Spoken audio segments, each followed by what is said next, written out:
Bienvenidos a todos los que están aquí en el estudio, en casa o donde quiera que estén viendo el programa de hoy. Yo soy Vienesa Castaños y bienvenidos a La Trastienda. ¡Arrancamos!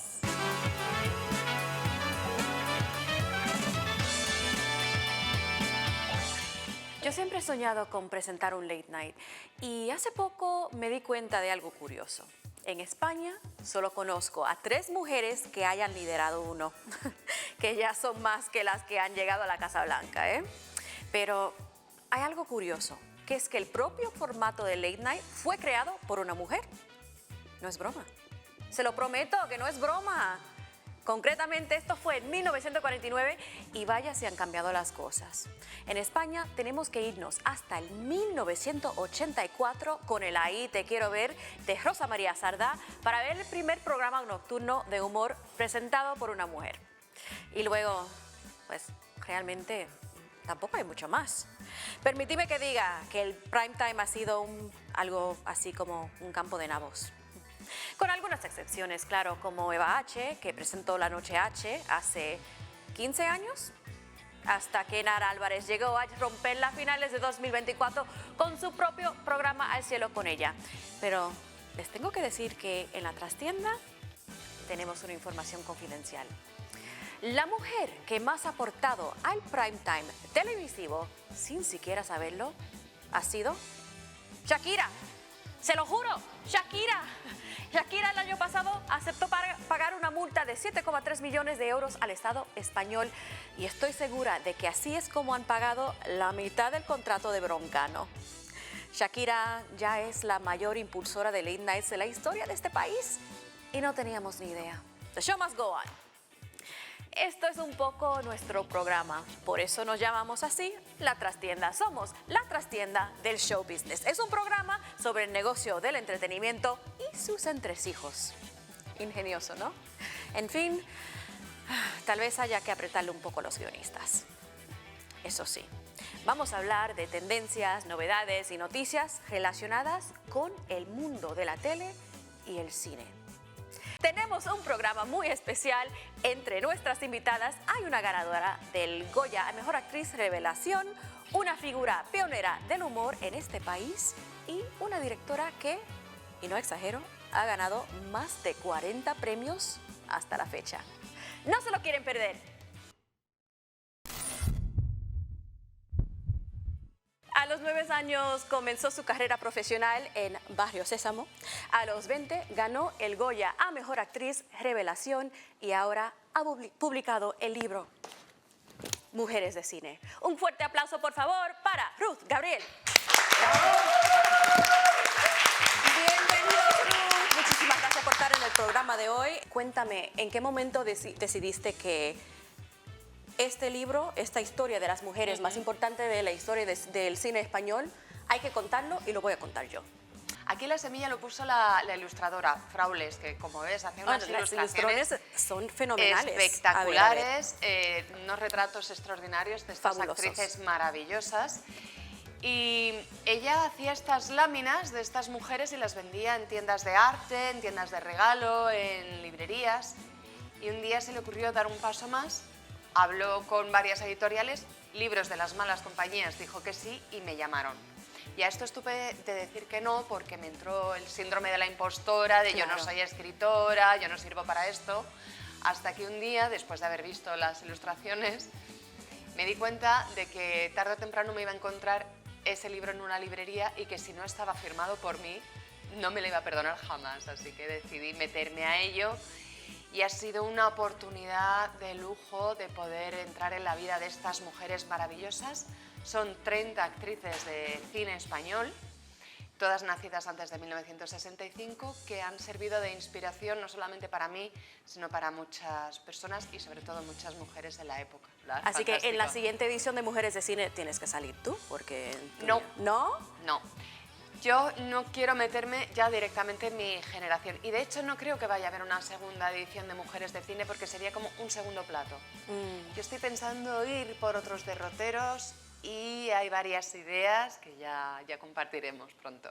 ¿No me puedes contar Soy muy algún secretito? supersticiosa, soy muy supersticiosa. Ay, yo también. A mí no me gusta hablar mucho de lo que estoy desarrollando. Hasta que ya llegue el lo tienes, momento, tienes sí. la certeza. Entonces, Así como es. todavía voy a tardar en ponerme a ello y voy a necesitar, he trabajado aquí con mucho trabajo de investigación, pico y pala, mirar hemerotecas, entrevistas y todo, pues cuando ya esté listo ya te lo haré saber. Llámame, por favor. Quiero Claro ser que la sí. primera. ¿Qué tipo de impacto quieres que tenga este libro dentro de la industria? Para mí, lo importante de estas mujeres ha sido la inspiración. Para mí es importante que sirva para inspirar, y no solamente amantes del cine ni aspirantes a actriz, sino estas son mujeres que, teniendo en muchísimas ocasiones todo en contra, cumplieron su sueño. Yo he tenido la suerte de haber crecido en un entorno muy intelectual, y mi madre nos hacía leer y nos contaba muchas biografías. Siempre eran bien recibidas porque eran historias inspiracionales. Y había muchas biografías también de mujeres. Yo nunca tuve la sensación de que por ser mujer no pudieras hacer esto, no pudieras soñar con lo otro. El problema vino después cuando ya llegué al mundo real, pero no fui educada así. Y ver a estas mujeres y ver sus recorridos y todo donde han llegado, creo que es el impacto que yo quiero mostrar. Se puede, hay una manera de luchar y crecer y llegar más allá con tu impulso y con tu talento. ¿Tú crees que hoy en día hay más oportunidades para las mujeres dentro del entorno del audiovisual? Obviamente, en general, y sobre todo fuera de lo que es el trabajo de actriz. Actrices ha habido siempre. De hecho, en España y en Italia fueron los primeros países de Europa donde hubo mujeres interpretando en teatro, que llegó durante el Siglo de Oro. Pero aún así siempre habían estado consideradas mucho peor que los hombres. O sea, era como una mujer que no era pura, que podía ser lasciva. Todos los comentarios que pudieran venir de la época eran bastante... Y lo que ya más allá de las actrices, hay más ayudas a directoras y mujeres en el mundo técnico que antes era inviable. Yo quiero aprovechar un poco de tu experiencia para entender cómo ha cambiado el negocio en todos estos años. ¿Tú crees que ha visto un cambio radical o drástico en los modelos de producción? Hay algo que ha creado una diferencia abismal, que son las plataformas. Y las plataformas han creado... ¿No eres fan de las plataformas? Hombre, está bien tenerlas, pero han creado un tipo de consumo muy distinto. O sea, ahora lo que está realmente en peligro son las salas. El público lo que está acostumbrado es a ver on demand. Quiero verlo aquí y ahora. Y lo paro y luego lo vuelvo a ver. La experiencia común de ir al cine se está perdiendo. Fíjate, en el teatro no pasa, porque el teatro no tienes otra opción. Pero en el audiovisual sí, lo puedes ver en el móvil, lo puedes ver en la tablet, lo puedes ver en televisión, lo puedes ver mientras viajas, te descargas y tal. Y eso es lo que está cambiando mucho el consumo y, por ende, las producciones que se están haciendo. Para ir al cine tú necesitas la superproducción que merezca la pena realmente para todo el mundo, verla en una super sala con su megapantalla, su imagen y su sonido. El presidente de Warner Brothers, por ejemplo, dijo que solamente quiere invertir en IP, que no le interesa cine de autor, que para mí me parece una locura.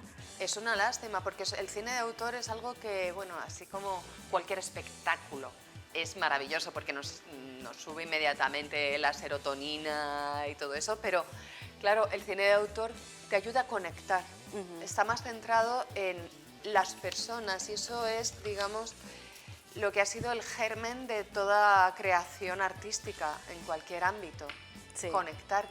Pero luego no lo apoyan de la manera que deberían apoyar ese producto, ese proyecto. Sinceramente siento que esto termina siendo como el pez que se muerde la cola. ¿Por qué? Porque efectivamente la gente está dejando de ver cine de autor.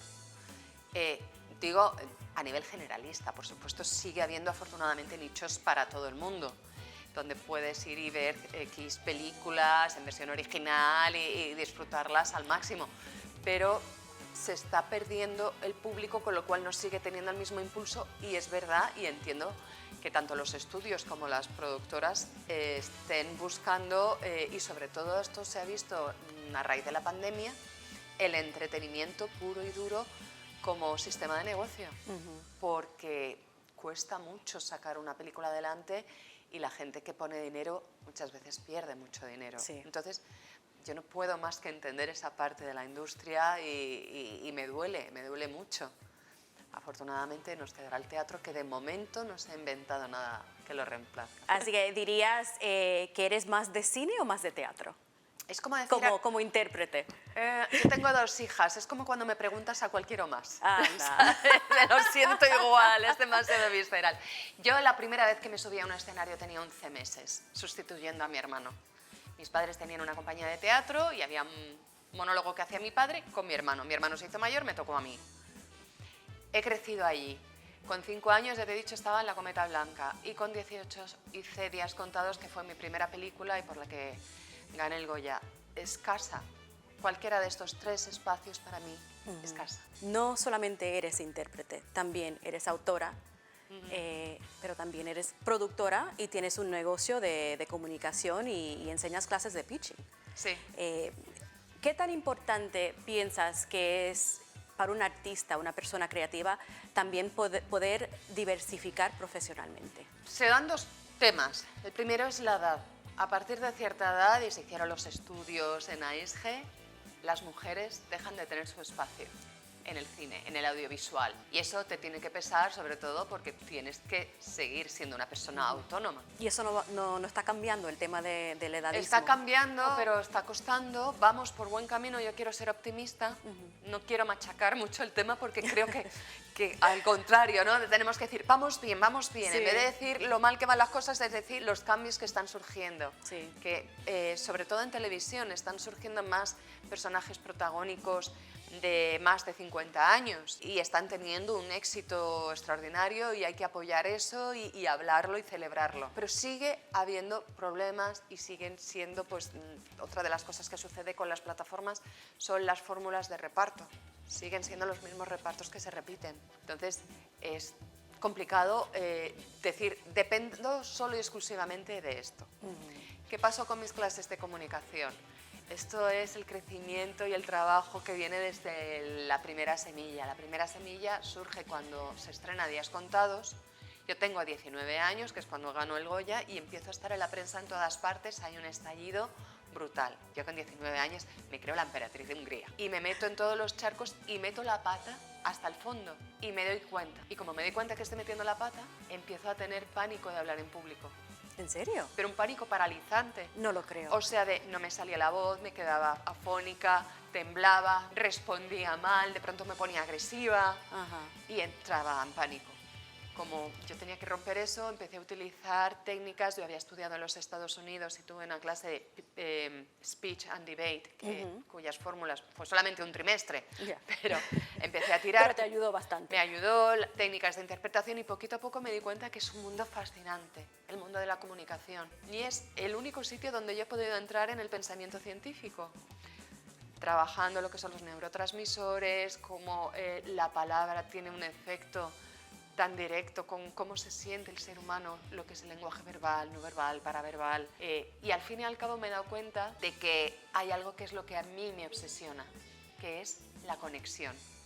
Gracias a la interpretación lo he vivido durante mucho tiempo, pero las clases y fundamentalmente de comunicación me hacen estar en ese estado de conexión total y absoluta, no solamente cuando estoy contando algo, sino cuando estoy acompañando a un alumno, a una alumna, en este proceso. ¿Por qué o cómo terminaste enseñando clases de pitching? Fue una cosa, me fue llevando a otra, iba ayudando a gente y de pronto tú esto lo sabrías hacer y al fin y al cabo, cuando queremos contar algo, nos estamos vendiendo algo. Yo ahora mismo te estoy vendiendo quién soy, te estoy vendiendo qué es lo que me mueve con la esperanza de que esto también le sirva de impulso a otra persona. El vender termina formando parte de todo. Yo en clases que doy clases también de comunicación asertiva y enseño los pasos de venta, de comunicación, no de venta de un producto, sino de venta, porque al fin y al cabo es ¿qué estamos haciendo? Estamos creando una narrativa de por qué esto es importante, cómo te va a afectar, qué es lo que necesito, cómo puedes ayudarme. Y es la manera más clara de decir, vamos a ayudarnos, esto es lo que hace falta para que esto salga. Y al final te das cuenta que todo está relacionado. Sí, bueno, y también es poco, si no te dan la oportunidad, pues tienes que crear la oportunidad. Efectivamente, y una vez que tienes la oportunidad tienes que estar preparada. Así mismo. Para recibir esa oportunidad sin miedo, con fuerza y con ese impulso. Bueno, hablando de estar preparada, antes de empezar el programa yo le pedí a algunas personas del público que me mandaran algunas preguntas sobre pitching. ¡Ah, qué bien! Así que, ¿qué te parece si hacemos un mini curso de pitching? Vamos, un pitching vamos a express. ello. La primera, ¿cuál es ese elemento que puede definir el éxito de un pitch ante un comité o un ejecutivo? El cerebro primitivo es el que toma las decisiones porque depende de esas decisiones su sentido de la supervivencia. Y aunque a lo mejor solamente estamos vendiendo un paraguas, cuando tú estás vendiendo algo a esa persona a la que le estás vendiendo, tiene que saber si lo que está viendo es una amenaza o una oportunidad. ¿Me van a estafar o me van a salvar la vida? Funciona exactamente igual. Entonces lo que queremos hacer es conectar con esa persona. ¿Y cómo se hace eso? Se hace con las palabras que utilizas, que es el lenguaje verbal. Lo conseguimos con los tonos, las pausas, la musicalidad del habla, que es el comportamiento paraverbal, el lenguaje paraverbal, y con el lenguaje no verbal, que es cómo nos movemos, cómo miramos, cómo centramos la atención, hacia dónde está dirigido nuestro cuerpo. Y eso lo que hace es activar una serie de reacciones en nuestros neurotransmisores que nos hacen entender que esa persona no es una amenaza y puede ser una oportunidad para crecer o para llegar a lo que necesitamos. Espero que estén tomando notas. Tenemos tiempo para una preguntita más. Vamos. Esta preguntita es heavy porque Uy. trata con el equilibrio entre ser artista y tener una idea original y luego el negocio, que es tener una idea que es viable en el mercado. ¿Cómo se puede encontrar ese equilibrio dentro de un pitch? Dentro de un pitch. Sí. Si ha habido una película que ya se ha hecho, ya ha funcionado muy bien, úsalo. ¿Por qué? Porque le estás diciendo, esto funciona, esta fórmula funciona. Pero si no se ha hecho nada parecido, cuéntalo y ponlas en comparación. O sea, lo que yo estoy aportando es esta diferencia. ¿Por qué? Porque cuando tú estás en un proceso creativo quieren ver tu capacidad autoral. Ya sé que no estamos hablando de cine de autor, pero quieren ver un sello. Y sobre todo quieren ver lo que es el concepto. ¿Qué es lo que va a ver la gente que se sienta en el cine? No le va a importar, es que en mi vida cuando yo era pequeña me pasaba esto, me pasaba lo otro. Eso está muy bien luego para la rueda de prensa. Sí, pero claro. cuando estás vendiendo el proyecto, tú tienes que pensar en el receptor final, que es el público. ¿Qué le vas a dar a ese público? Y esa, digamos, es la clave donde tú tienes que conectar con ellos. Fenomenal. Muchísimas gracias, Ruth. El libro Mujeres de Cine ya está disponible. Cómprenlo inmediatamente. Todavía queda mucho programa, así que no se vayan. El próximo segmento llega después de esta breve pausa. Muchísimas gracias, Ruth. Decor. Acelera tu talento. Vamos a cambiar un poco el ritmo con este siguiente segmento. La idea es súper simple. Invitar a dos profesionales de la industria a opinar sobre un mismo tema y ver cómo lo viven dependiendo de su enfoque. Hoy nos acompañan una actriz y humorista que empezó en la televisión española en los años 80, Sara Sanders, y una de las directoras más talentosas que he conocido en toda mi vida profesional, Andrea Casaseca. Un aplauso fuerte para ellas. Vamos al grano. Andrea, 40 premios ha ganado. Más de 40. ¿Cómo es posible? ¿Cuánto ha ganado? Llevamos casi 60. Mira, para conseguir 60 premios, tuviste que presentar proyectos en ¿cuántos festivales? En más de 300. Selecciones ahora mismo, sí. O sea que, Enhorabuena. Mil gracias. de Porque, verdad. por un lado, tener que seleccionen tu proyecto ya es un reto, es fenomenal. un premio, y luego claro, ganar, es eso. Ya olvídalo. ganar es otra liga. Uf. Así que muy bueno, contenta. hablando de ganar ese premio, ¿tú notaste una diferencia, por ejemplo, en las oportunidades que se presentaron después de ganar tu primer premio o el séptimo o el en décimo? parte sí y en parte no, como siempre digo yo. Sí que es verdad que te abre puertas porque la gente, o sea, empieza a conocer un poco más tu nombre, la gente en los festivales, el networking de repente pues aumenta, la gente te felicita, ¿no?, por los premios, pero lo que es a lo mejor en términos más de trabajo todavía se resiente, ¿no? Al final yo vengo del mundo del cortometraje y es como el hermano pequeño de la película, ¿no? Entonces cuesta, ¿no? No te toman tan en serio si tienes un largometraje. como si tienes un coche. Y Sara, yo me enteré que tú estabas presente en los primeros premios Goya. Sí. Que era en 1987, bueno, fue ¿no? súper emocionante, sí. ¿Y qué tal esa experiencia? Pues muy maravillosa porque, hombre, cuando se hicieron los primeros Goya, la industria era muy pequeña, éramos 250, 300, quizás 700, pero que realmente trabajaran y se movieran era una industria muy pequeña. Pero era otro mundo, o sea, y yo no me Ya me consideraba más que pues trabajadora, yo soy trabajadora. ¿Cuánto influyen los premios en la carrera profesional de una actriz o de una directora? ¿Cree que influyen más cosas como las redes, los números, las cifras? Ahora mismo es otro mundo. O sea, mi hija ha nacido en un mundo en el que puede ponerse un vídeo y quizás alguien lo vea, ¿no? Yo soy anterior, soy, como digo, analógica. Soy analógica. Creo que los premios, sinceramente, yo he dado muchos premios, he recibido pocos, porque luego, bueno, las carreras van variando y yo personalmente vivo sola desde los 17 años, entonces mi prioridad siempre era pagar el alquiler. Yo he visto a mucha gente ganar muchos premios que luego no han Y trabajado luego nunca. ¿tú crees que cuando ganas un premio luego tienes que hacer cierto esfuerzo para promocionarte? Bueno, cuando alguien gana un premio, de repente todo el mundo considera, cuando te va bien, tú haces algo especial, todo el mundo piensa que estás inaccesible. Cambia la percepción de los demás, pasa lo mismo con la fama. Sí. Misma de Sí, ayer. es como te percibe el mundo. Exacto, O sea, básicamente es es eso, percepción. y la gente piensa que tu caché cambia, eres más cara y por Y eso que no se te puede no suena permitir. el teléfono. Entonces, muchas veces dicen como la maldición de los Goya, ¿no? Que Sí, es esa parte. total. Conozco mucha gente, efectivamente, Y de que ha los Oscars. Yo conocido, también. que ha ganado el Goya o el Oscar, además gente que a lo mejor actriz revelación que lleva con muy poco trabajo y que no se ha podido volver a dedicar a esto porque el teléfono no suena. Y es algo que no se explica, pero pasa. Sí, es muy curioso porque uno típicamente piensa, pues el reto es que yo quiero ganar este premio, yo quiero ganar el Oscar. A lo mejor No es lo mejor ni quiero. pensarlo. Yo nunca he querido ganar un premio. No, yo tampoco, creo para que mí es el premio es contraproducente. trabajar, para mí el Exacto. premio es subirme al escenario, para mí el premio es estar aquí sentado contigo. Quiero decir, para mí el premio siempre ha sido el arte, o sea, el trabajo, el aprendizaje. Y realmente no creo que los premios representen bien el talento. Andrea, ¿tú crees que ciertos formatos son más fáciles de vender o de producir? Creo que todo está cambiando. Un poco lo que estaba contando Sara, está cambiando para mejor. Es decir, antes tú para levantar un proyecto de una película, cuidado, eso no quiere decir que no se haga hoy en día, pero es verdad que tardabas muchísimo, o sea, son cámaras de cine muy costosas, con casas de alquiler de lentes, de iluminación. Hoy en día, o sea, los teléfonos graban. Entonces, a la hora de contar historias, creo que todo está cambiando y se está haciendo de una forma un poco más accesible, porque yo siempre digo, es mejor la historia o que hay detrás y una buena persona interpretándola que a lo mejor tanto a cosa técnica, ¿no? Porque lo que llega es la emoción que tú pones en esa historia cuando la cuentas.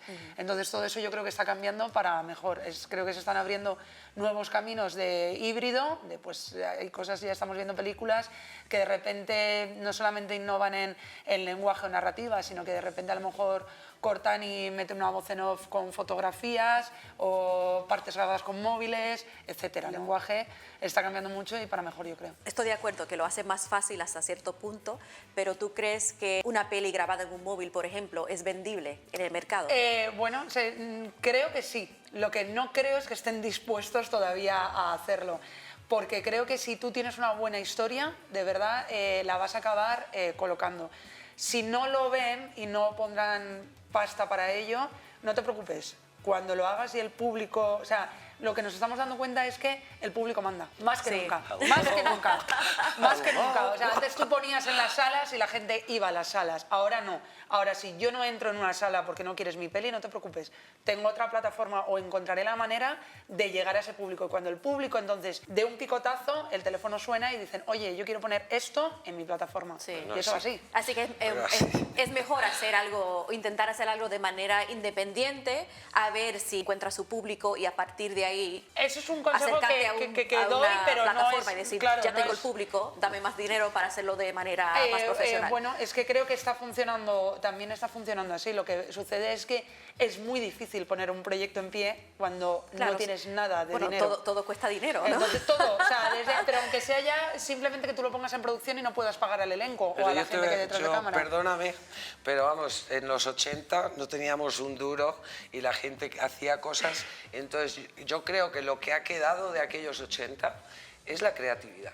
Claro. O sea, a lo mejor no tienes una recompensa inmediata, pero estás dejando constancia de un tiempo o de una idea o de un algo. concepto. Lo que no se puede son forzar los proyectos, pero el proceso te das cuenta de que todo tiene su tiempo. Y sí es verdad que hay cosas que las imaginas muy grandes y luego acaban siendo pequeñitas, y cosas muy pequeñitas que hacen boom y se convierten en muy grandes. Y voy a añadir un detalle, porque dice, todo tiene su tiempo, y yo también creo que todo tiene su público. Absolutamente Absolutamente todo. de acuerdo. O sea, tarde o temprano, Sí. lo que tú hagas va a encontrar su público. Porque yo he visto películas, siempre pienso en la peli esta de Sharknado, ¿no? Los tiburones en un tornado. Una de mis Entonces, digo, favoritas, si hay en serio, me gente encanta. Yo soy si hay súper gente fan. que ve, si esa idea se pudo vender, ¿no? De llegar a un productor y decir, quiero hacer una peli donde haya tiburones en un Sí. tornado, creo que todo se puede vender en la vida. Entonces, solamente necesitas un público. Además, es un éxito comercial de una peli que costó muy poco y que recaudó millones de dólares. Es que es Es así. fenomenal. ¿Ustedes creen que hay que entender el mercado, el negocio,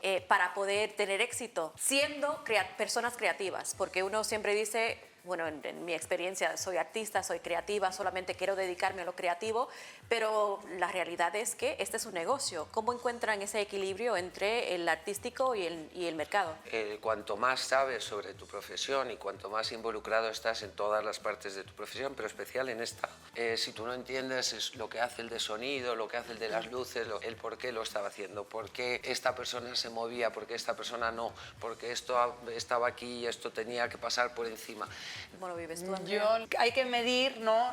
Con los pies un poco en la tierra. O sea, yo puedo querer contar una idea, pero si la quiero producir con una persona externa, es decir, si quiero que alguien ponga dinero, lo tengo que explicar muy bien y tengo que entender que esa parte que va a poner dinero quiera hacer de esto, tener un backup, un ROI, ¿no? Volver a recibir el dinero que ha puesto. Entonces, ese es un poco... Y tener opinión. Claro, y tener luego opinión. A más gente pone dinero, más responsabilidad y más respuestas tienes que dar. Entonces, es un poco la balanza entre lo artista y lo que se está demandando. Entonces, ahí está donde hay que mediar. Si tú quieres hacer algo por amor al arte y que solamente sea para ti, lo quieres hacer de tu manera, es muy complicado que haya alguien que considere que esto se pueda vender. Pero ni una cosa ni la otra. También está sucediendo que cada vez más hoy en día se están haciendo un poco de productos, yo creo que son súper comerciales, y se está dejando de lado el arte, se está dejando de lado lo que es la historia en sí. A mí no me vale de nada ver actores que no creo, porque no son actores, que eso es lo que está sucediendo, ver una historia que no me importa absolutamente nada porque no me llega emocionalmente, no porque yo sea el público, sino yo intento empatizar con el protagonista de alguna manera, aunque sea un asesino en serie, digo, vamos a intentar entenderlo, pero si no profundizas en la historia y no lo cuentas bien, lo que sucede es que la gente cambia de canal, y como hoy hay tanto para cambiar de canal, Tantas ya opciones, nadie pone atención en eso, en cómo se hacen las cosas. Creo que queda claro que hay que cuidar del talento, tener ese punto de vista único y ser estratégico. Y también tener ovarios de acera. Ovarios, Muchísimas gracias. Ovarios o alguno.